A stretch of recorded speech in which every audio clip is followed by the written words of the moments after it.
Құрметті қала тұрғындары мен қонақтар, судағы қауіпсіздікті сақтамау салдарынан облыс су айдындарында азаматтардың қайғылы оқиғаларға ұшырауы орын алуда. Ауа райының көтеріңкі температурасы әлі де біраз сақталатыны өздеріңізге мәлім. Құрметті үлкендер мен балалар, осы орайда бақытсыз жағдайлардан аулақ болу үшін судағы қарапайым ережелерді сақтауларыңызды өтінеміз.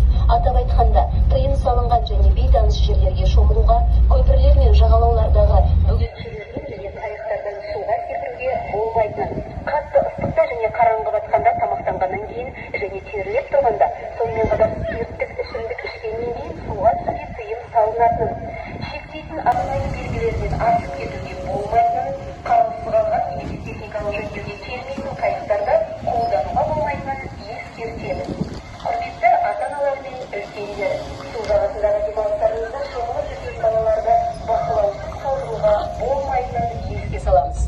Осы ережелерді сақтамау су қоймаларында жиі қайғылы жағдайдың болуына соқтырады.